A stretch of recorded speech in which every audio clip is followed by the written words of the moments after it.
avez cité justement l'affaire du trou et ô combien justement en Belgique ça a été un événement traumatique, terrible.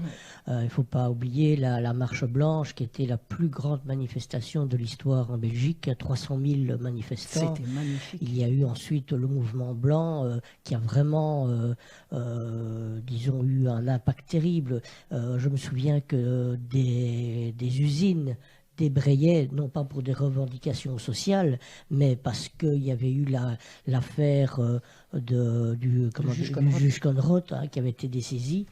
Et on s'est rendu compte à ce moment-là que si on tirait comme une pelote, c'est toute la pelote qui allait partir et c'est toute la structure politique belge qui allait disparaître. Ah, mais je me souviens très très bien de tout ça. Et par contre, on dirait qu'effectivement, la pédocriminalité est apparue dans les médias, mais il y a eu un blocage. Et par contre, ce qui est encore aujourd'hui refusé, c'est le concept de réseau. Et quel est votre point de vue justement par rapport à ça? Je pense que si ça s'est arrêté, c'est parce que ça aurait mené trop loin. Ça aurait été trop loin. Je pense que la prise de conscience n'a pas régressé. Les forces du mal sont pour l'instant encore trop puissantes pour que la vérité émerge complètement.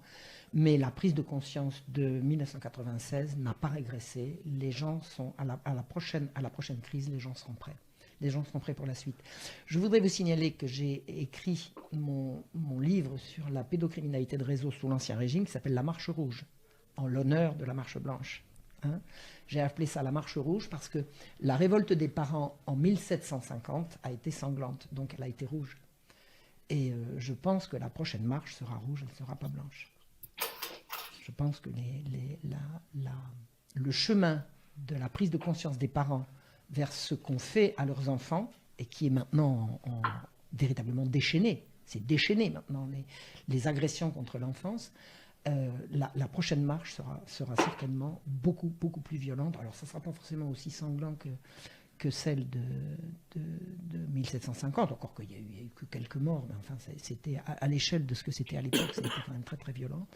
Je pense qu'on se dirige vers une révolte pour les enfants qui se préparent et qui va faire mal au système.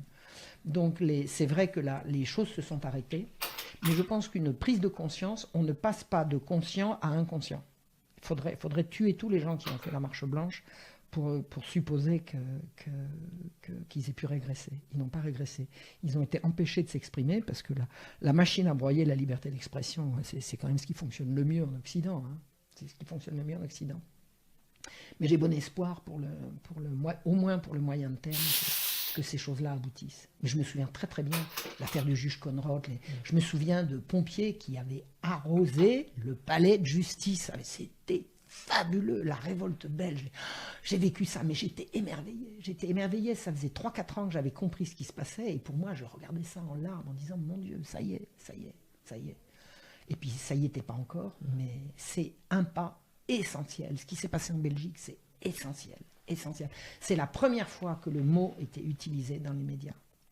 Et alors après, non, mais c'est pas... Alors, toujours les arguments. On ne peut pas dire qu'ils sont pédophiles, puisqu'un pédophile, il aime les enfants, etc. Non, un pédophile, c'est un prédateur d'enfants. D'accord ? Bon. Voilà, point. Et un nécrophile, c'est pas quelqu'un qui aime les morts. C'est quelqu'un, voilà. Je vous fais pas un dessin.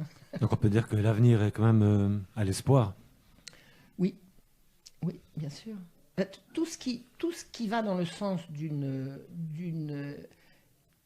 extension de la conscience collective va dans le bon sens. Et là, on y est. Moi, je me rends compte, quand je disais pédophile il y a 30 ans, on me disait ça.